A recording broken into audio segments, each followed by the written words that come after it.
Welcome to Undercomplicating Stuff, where we, two psychologists and coaches with over a combined 40 years of experience, share our insights to help undercomplicate important topics. A friendly reminder that this video is meant for conversational and entertainment purposes only, so please see the information section below this video for additional resources. Dr. Gedeon, introduce yourself. I'm Stacey Gedeon. I'm a health psychologist and the founder and CEO of a healthcare consulting and professional coaching business. And how about you, Dr. Radico? I'm a coach, a psychologist, an author, and a speaker. And our question today is, how might I navigate a conflict that I have with a coworker? And so as we get started talking about this, because it's such a fantastic question, I feel like it's important for us to level set. We are going to talk about some strategies and ideas and reflections that will really hopefully be helpful for a coworker, for somebody who you're on the same level with in your job. Because there's a difference between, oh, I'm having a hard time and not getting along with my boss, who part of their role, part of their job is to give you feedback, to tell you what to do, whereas that might be different with a coworker who you hopefully would be working parallel to or in tandem with alongside, not necessarily though having that same power differential as you would with a boss. So the first thing I would encourage people to think about is the question, like, what is the conflict? And I know that might sound really basic, but sometimes when we think about what the conflict is, if you had to explain it to somebody else, we might come to find out that, oh, I don't know that there's a real conflict other than like this person is just not my person.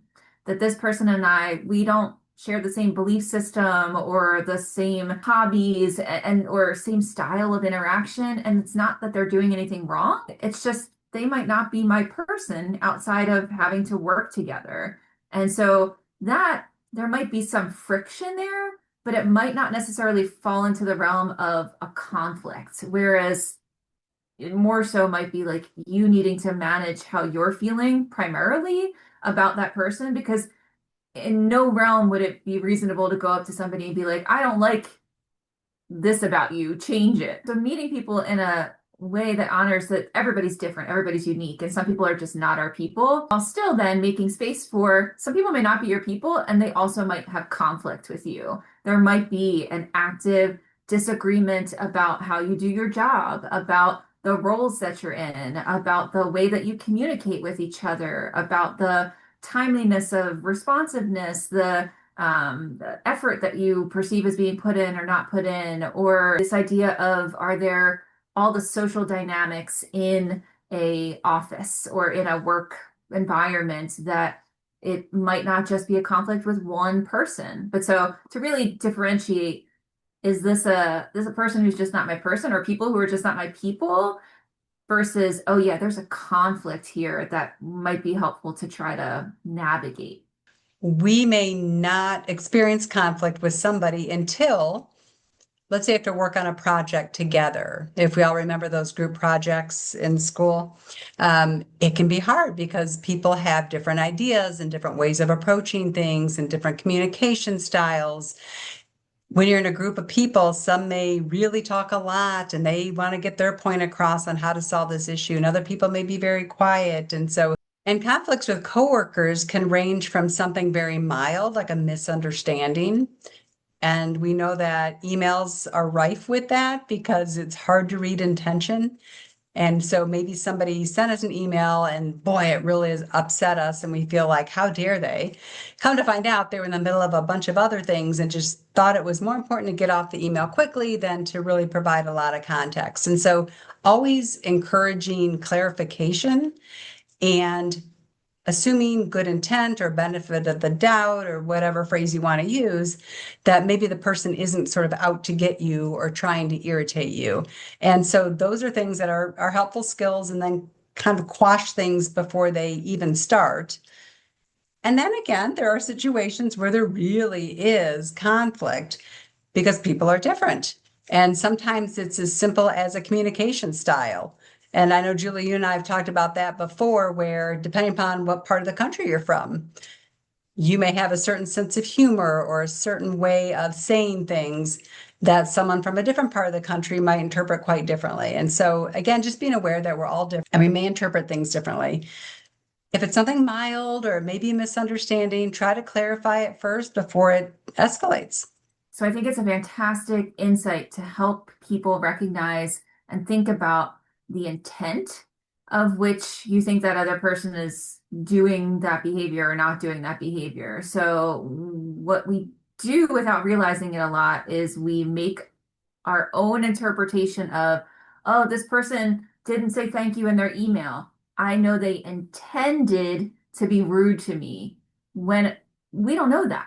Like that assumption of what you're thinking their intention was is more of the root of why you might feel frustrated or angry about that. So really catching that, like, oh, do I know the intent behind this? And there might be times where you were like, yes, Julie, Stacey, I know the intent. They have told me the intent.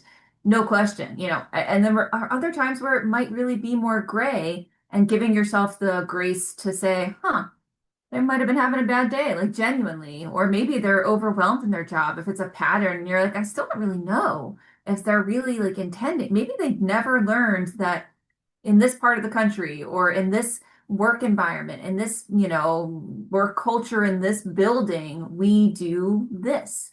And so being mindful that as we think about that, that there are different layers and levels of conflict. And so some might be things where you're like, yep, there's some conflict. This person's still not my person, but also there's some genuine conflict. And I can just like live and let live. And we're just gonna work, in parallel and interact when we need to, and it's fine.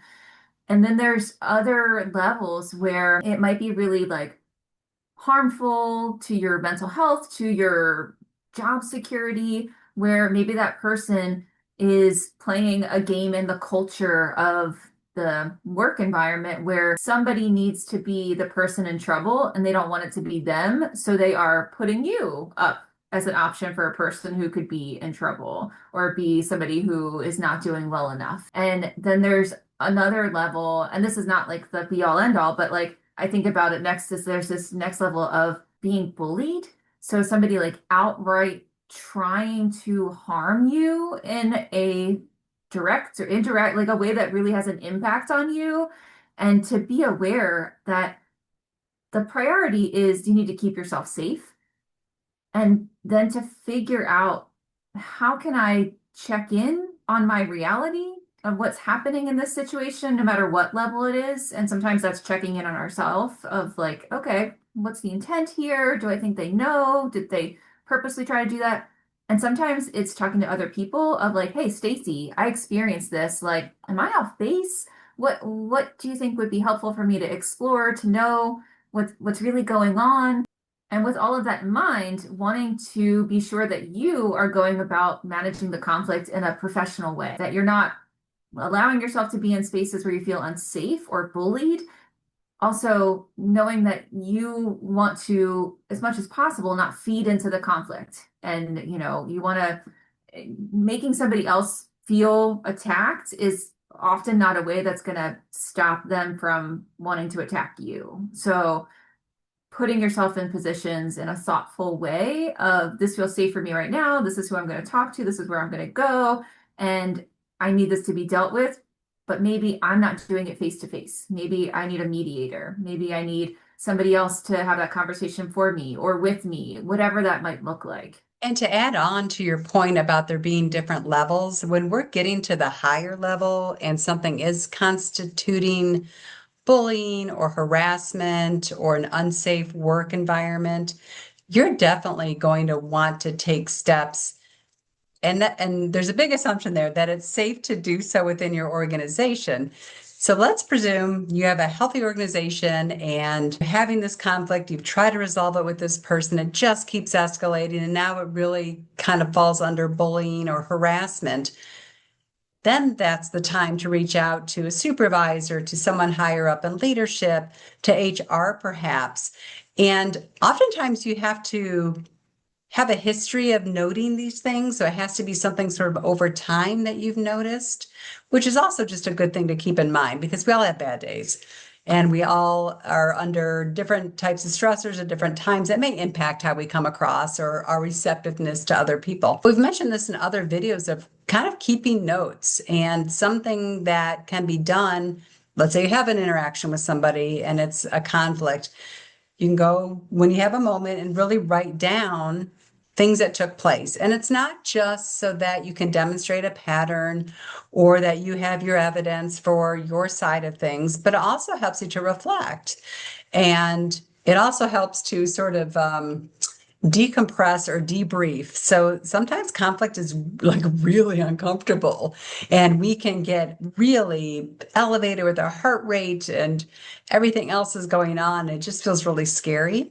And so writing things down, regardless of whether you plan to need to tend to it or use it in the future, it helps as a coping strategy of like, whew, okay, I kind of got that down, I sorted out. And then maybe you go back to it hours or maybe a day later and say, okay, here's the situation. I'm not as elevated in terms of my nervous system. I'm a little bit calmer. I got to sleep on it. Let me look at this again. And it can be a tool that's helpful in those multiple ways. And at some point, you may need to really elevate it up to the level of a formal complaint, but that can be really, really scary. There's so much nuance here. The perfect scenario would be that you have no conflict in the first place. And then the next best thing would be that you could have a one-on-one conversation with somebody and really realize that, oh, they weren't intending this, I wasn't intending this, and let's figure out how we can work better in the future. And we have started talking about all the escalations of maybe that's not possible, and so you need a mediator. That's not possible, so you want to go to a boss, you want to go to HR. You might need to leave that position if it never feels safe. Wanting to, like you're saying, kind of like keep receipts, document things as a way of reflecting, as a way of keeping a paper trail. My takeaway as we think about this is we can't know 100% somebody else's perspective. We can think that we have a really good idea of their life, their experience, but you don't know unless you're inside that person's mind, which none of us are. That person might have severe chronic pain. And that doesn't give them an excuse, but it might really have an impact on the level of abilities that they have, or the things that they tolerate, or their level of stress that gets them to be overwhelmed in a way that seems so quick to you. And that's their norm. There's also many different types of health issues, whether that's mental health, physical health. Having a level of compassion and understanding while still standing up for yourself and knowing what feels healthy for you is what you need to do, but that people aren't always viewing the world in the same way that you are. And that might be because their personality shapes the way they view the world in a way that's just so different. Or again, like a physical health or compounding, multiple layers of physical health things or life experiences, trauma, like past job experiences they've had where they come into this new job and you're like, why are you doing this? Like, you don't need to be doing this. And they're holding all of this stuff from a past experience. So, as we think about what are the things that you need to do to keep yourself healthy, I think there's room here, as hard as it is at times, for some compassion towards the people who are in these scenarios with us, that they probably didn't just wake up one day and go, oh, I want to be mean to Stacey. Like, it might be a whole confluence of things that have shaped their actions in this way. They're still in control of what they choose to do or not to do. Doesn't give them an excuse, though hopefully gives you some space between feelings around this conflict that you're stuck in, and also like compassion towards them as well as you have compassion towards you. So just making space that everybody's human and we all have lots of stuff. And that's why therapists and coaches and people are out there for support, right? So knowing that it might not just be a one-to-one, that there's probably a lot of different layers of why that conflict came up. So maybe it's a reassurance for yourself. Like, okay, there's not necessarily something inherently wrong with me. Yes, I might have made mistakes in this scenario. I could learn, I can grow, but also that person is maybe bringing things to the table that aren't 100% to do with me, and just being kind to yourself around that. Those are such important points, and I'm glad you brought that up, that we never know what other people are experiencing truly.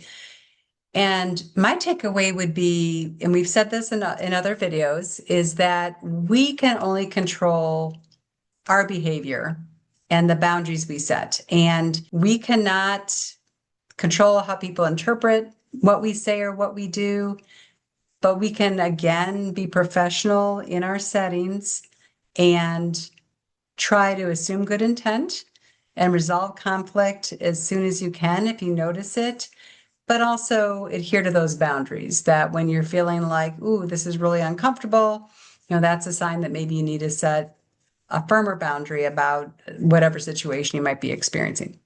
If this topic resonated with you, please share it with somebody that you care about. So many people experience workplace conflict, and we really want this to be something that's helpful. And so please comment, like, and subscribe. You can reach out to us on our social media platforms with questions that you'd like us to discuss in future episodes.